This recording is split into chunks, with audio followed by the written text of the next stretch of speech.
Hi hello నమస్తే అందరికీ welcome to my channel Ghana stories world. Story చదివే ముందు ఖచ్చితంగా నా ఛానల్ని సబ్స్క్రైబ్ చేసుకోండి. ఇక స్టోరీలోకి వెళ్ళిపోదాం. My bad boy episode 22.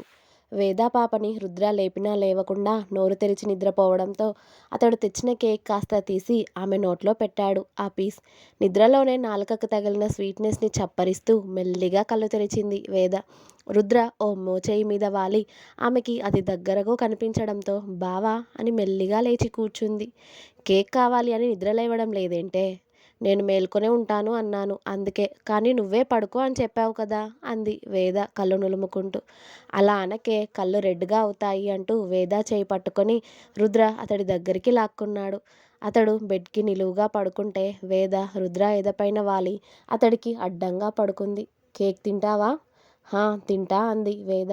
Rudra చిన్నగా కేక్ పీస్ తీసి వేద ముందుకు తీసుకెళ్లాడు. ఆమె నోరు తెరిచేసరికి అది అతడి నోట్లో పెట్టుకొని తిను అన్నట్టు ఓ లుక్ ఇచ్చాడు.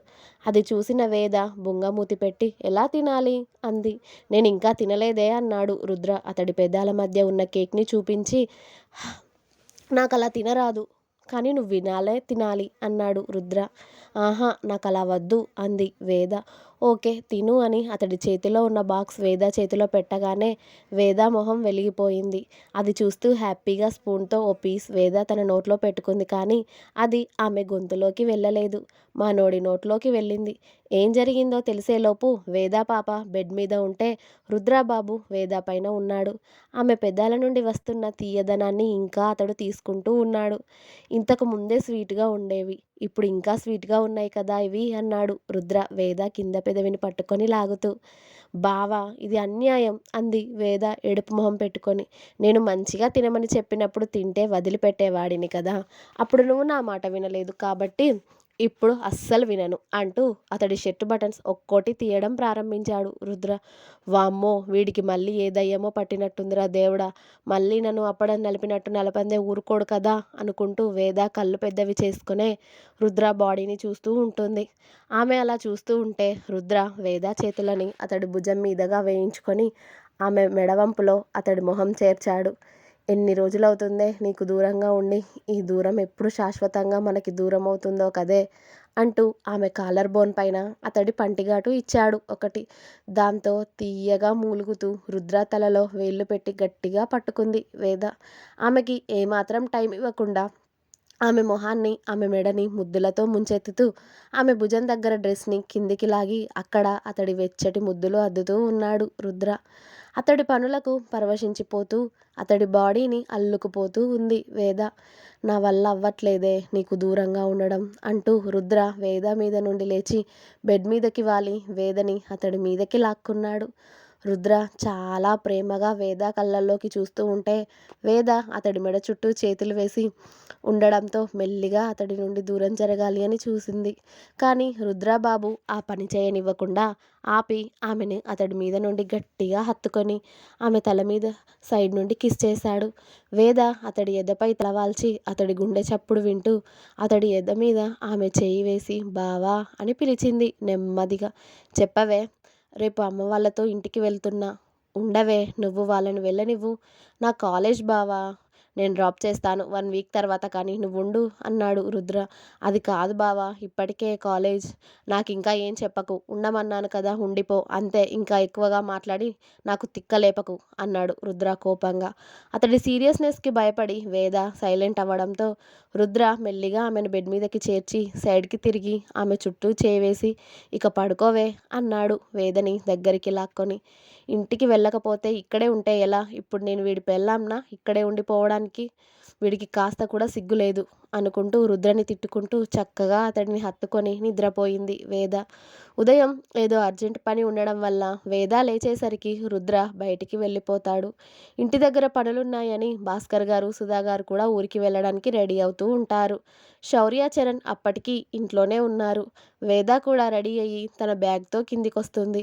అప్పటికి అందరూ టిఫిన్ చేయడం అయిపోవడంతో వేదని టిఫిన్ చేయడానికి పిలుస్తారు మీనాక్షి గారు. వస్తున్నా అత్తయ్య అని వేద డైనింగ్ టేబుల్ దగ్గరికి వెళ్ళి కూర్చున్నాక మీనాక్షి గారు వేదకి టిఫిన్ వడ్డించడంతో వేద కూడా తన టిఫిన్ కంప్లీట్ చేసింది.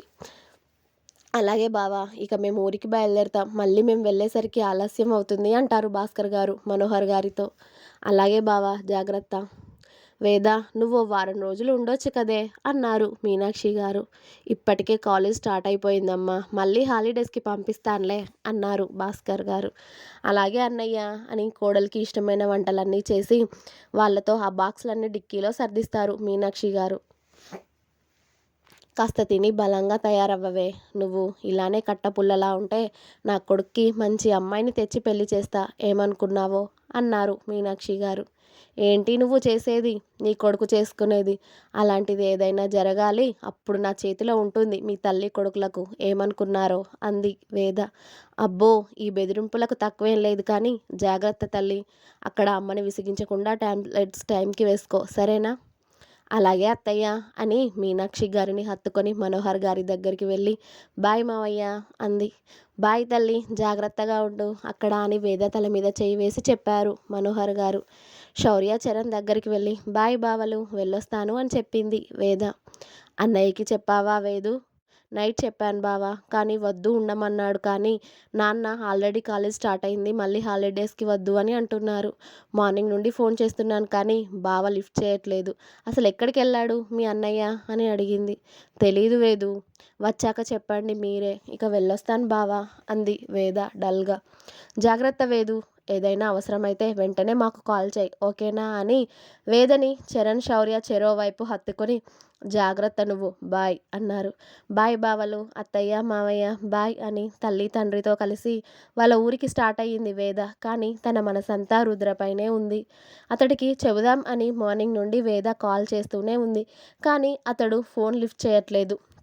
వెళ్ళే అప్పుడు అతడిని ఒక్కసారి కలుద్దామంటే ఇలా మార్నింగ్ ఎక్కడికి వెళ్ళాడు ఏంటో అనుకొని వాళ్ళ ఇల్లు చేరుకునేదాకా డల్గానే కూర్చుంటుంది వేద.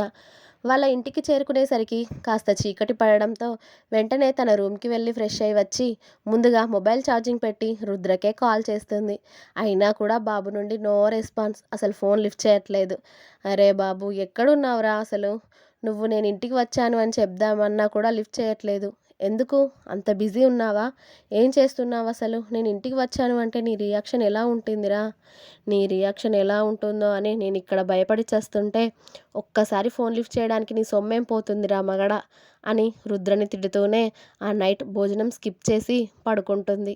మన రుద్రాబాబు వేద ఊరికి వెళ్ళే రోజు ఎర్లీ మార్నింగ్నే లేచి ఫ్రెష్ అయి రెడీ అయి అతడి కార్ తీసుకుని ఒక్కడే ఎయిర్పోర్ట్కి స్టార్ట్ అయ్యాడు. రుద్ర అక్కడికి చేరుకునేసరికి జీవన్ కూడా రెడీగా అక్కడ కనిపించాడు. ఇద్దరూ కలిసి ఎర్లీ మార్నింగ్ ఫ్లైట్లో రష్యాకి స్టార్ట్ అయ్యారు. కొన్ని గంటల ప్రయాణం తర్వాత ఫ్రెండ్స్ ఇద్దరు మాస్కో ఎయిర్పోర్ట్కి చేరుకొని అక్కడి నుండి ఒక హోటల్కి రీచ్ అయ్యి రుద్ర జీవన్ ఇద్దరు ఫ్రెష్ అయ్యి కాసేపు రెస్ట్ తీసుకున్నారు జర్నీ వల్ల వచ్చిన అలసటతో. ఆ తర్వాత కరెక్ట్గా ఈవినింగ్ టైంకి ఫ్రెండ్స్ ఇద్దరు రెడీ అయ్యి అక్కడి నుండి ఒక కార్ తీసుకొని ఒక ప్లేస్కి బయలుదేరారు. ఒక ఇంటి ముందు కార్ ఆపి ఆ ఇంటి సెక్యూరిటీతో మీ ఓనర్కి హైదరాబాద్ నుండి రుద్రాంశ్ వచ్చాడు అని చెప్పు అని వాళ్ళ లాంగ్వేజ్లో కన్వే చేస్తాడు రుద్ర. ఆ సెక్యూరిటీ గార్డు వాళ్ళ ఓనర్కి కాల్ చేసి అదే విషయం చెప్పడంతో లోపలికి పంపించు వాళ్ళని అంటాడు ఓనర్. ఓకే అని ఆ కార్ పార్క్ చేసి జీవన్ రుద్ర స్టైల్గా ఇంట్లోకి వెళ్ళేసరికి ఒకడు స్టెప్స్ దిగుతూ హాయ్ రుద్రాంశ్, నువ్వేంటి నన్ను వెతుక్కుంటూ ఇక్కడి వరకు వచ్చావా అన్నాడు నవ్వుతూ. వీడేనా స్టీవ్ అంటే అని అడిగాడు జీవన్. హా, వాడే. వీడికి బాగా బలిసినట్టుంది, పోయి పోయి నీతో పెట్టుకున్నాడిక. కానీ నేను కాసేపు రిలాక్స్ అవుతాను అని జీవన్ వెళ్ళి సోఫాలో హాయిగా వెనక్కి వాలి జరిగేది చూస్తూ ఉన్నాడు. ఏంటి రుద్రాంశ్, నేను మనుషులను పంపించాను అని భయపడి నీ ల్యాండ్ నువ్వే నాకు రాసిచ్చేద్దామని ఇక్కడికి వచ్చావా అన్నాడు స్టీవ్ నవ్వుతూ. వాడి నవ్వుకి రుద్రకి ఎక్కడో మండుతుంది కానీ సైలెంట్గా నువ్వు పంపించిన మనుషులు ఎక్కడున్నారో నీకు తెలుసా అని అడిగాడు రుద్ర. ఎక్కడున్నారు? మిమ్మల్ని బెదిరించి భయపెట్టి మళ్ళీ వాళ్ళ ప్లేస్కి వెళ్ళిపోయి ఉంటారు, అంతే కదా, అందుకే కదా వాళ్ళకి భయపడి నువ్వు ఇక్కడికి వచ్చావు అన్నాడు స్టీవ్ గాడు. అంత లేదురా అయ్యా, నువ్వు పంపించినోడు ఒక్కడు కూడా ప్రాణాలతో లేడు, వీడి చేతుల్లో చచ్చి ఇప్పుడు హాయిగా భూమి కింద రెస్ట్ తీసుకుంటున్నారు అన్నాడు జీవన్ కాలు మీద కాలు వేసుకొని స్టీవ్ గాడిని చూస్తూ. స్టీవ్ నమ్మలేనట్టుగా రుద్ర వైపు చూస్తూ వాళ్ళందరినీ నువ్వు చంపావా అన్నాడు. అంటే మా ఓడు చంపాడు, వాడికి వాళ్ళ బ్రదర్స్ హెల్ప్ చేశారులే కాస్త. నీకెంత ధైర్యం మా వాళ్ళని చంపడానికి అని స్టీవ్ రుద్ర మీదకి వచ్చాడు. వాడికి ఉన్నదే అది కానీ నీ సొల్లు సోదేంటి అసలు? రేయ్ వాడు అప్పటి నుండి చాలా వాగుతున్నాడు. నాకు వాడి గొంతు నచ్చట్లేదు. చాలా ఇరిటేషన్గా ఉంది. నువ్వు వాడి పని త్వరగా ఫినిష్ చేస్తే మనం ఇక్కడ నుండి వెళ్ళిపోదాం. చాలా ఆకలి అవుతుందిరా. ఇక్కడ ఏ ఫుడ్ బాగుంటుంది? కనుక్కొని మరీ తినాలి అసలే అన్నాడు జీవన్. స్టీవ్ రుద్ర మీదకి రావడంతో రుద్ర వాడి కాలర్ పట్టుకొని వాడి కళ్ళల్లోకి సీరియస్గా చూస్తూ I will forgive the one who comes in my way but I will kill the one who comes she's way. నా జోలికి వచ్చిన వాడినైనా క్షమిస్తాను కానీ దాని జోలికి వచ్చిన వాడిని పాతేస్తా. అలాంటిది నిన్నెందుకు వదులుతాన్రా? నువ్వు రావాల్సింది నాతో పోటీ పడడానికి కానీ దాన్ని అడ్డం పెట్టుకొని నాతో గేమ్స్ ఆడొద్దు. నువ్వు ఆ అటాక్ ఏదో నా మీద చేసి ఉంటే నేను ఇక్కడి వరకు వచ్చేవాడిని కాదు. నిన్నిప్పుడు ఇలా ఇరగతన్నేవాడిని కాదు అంటూ వాడి దవడ మీద గట్టిగా 2 పంచులు ఇచ్చేసరికి వాడు మొత్తం రక్తం కక్కుకున్నాడు. తన జోలికి వచ్చిన వాడిని ఈ భూమి మీద ఊపిరి తీసుకోనివ్వనురా నేను అంటూ స్టీవ్ గాడిని స్టైల్గా ఇరగదీస్తున్నాడు రుద్ర. స్టీవ్ గాడు దెబ్బలకి తాళలేక వాడి మందిని పిలిచేసరికి ఒక్కొక్కడు రుద్ర మీదకి వస్తూ ఉంటే వాళ్ళను జీవన్ స్టైల్గా పడుకోబెడుతున్నాడు కింద. నువ్వు వాడిని చూసుకోరా, బాగా ఫ్రస్ట్రేషన్తో ఉన్నావు కదా వాడి మీద. నేను సెటిల్ చేస్తాను వీళ్ళను అని వచ్చిన వాడిని వచ్చినట్టు తుక్కు కింద కొట్టి వాళ్ళను మళ్ళీ లేవకుండా చేస్తున్నాడు జీవన్. రుద్ర మాత్రం స్టీవ్ గాడిని ఒక రిధంలో కొడుతూ వాడి బోన్స్ని ఫట్ ఫట్ మని చక్కగా విరిచేసి వాడిని లేవకుండా పడేశాడు. లాస్ట్కి వాడిని షూట్ చేద్దామని రుద్ర గన్ తీశాడు కానీ రుద్ర వాడిక జన్మలో లేవడలేరా, మళ్ళీ వాడిని చంపడం ఎందుకు దండగా, బుల్లెట్ బొక్క, ఇక వెళ్దాం పదా అన్నాడు జీవన్. స్టీవ్ గాడు కింద పడి రుద్రనే భయంగా చూస్తూ ఉంటే రుద్రబాబు వాడి దగ్గరికి వెళ్ళి వాడి ముందు కూర్చుని ఒకడికి ఎదురు వెళ్లే ముందు వాడి కెపాసిటీ ఏంటో తెలుసుకొని ఎదురు వెళ్ళాలి బే, అల్లాటప్పగాడిని అనుకున్నావా అంటూ కాలితో వాడి మొహం పైన గట్టిగా ఓ తన్ను తన్ని పాకెట్లో ఉన్న స్పెట్స్ తీసి పెట్టుకుంటూ ఫ్రెండ్స్ ఇద్దరు అక్కడి నుండి మళ్ళీ హోటల్కి చేరుకున్నారు. ఇంకా ఉంది, నెక్స్ట్ ఎపిసోడ్ రేపు వస్తుంది. మీకు నా స్టోరీ కనుక నచ్చినట్టయితే ప్లీజ్ లైక్ చేయండి, అలాగే షేర్ చేయండి, కామెంట్ చేయండి, సబ్స్క్రైబ్ చేసుకోవడం మాత్రం అస్సలు మర్చిపోవద్దు. Please subscribe my channel Gana stories world. Thank you and bye.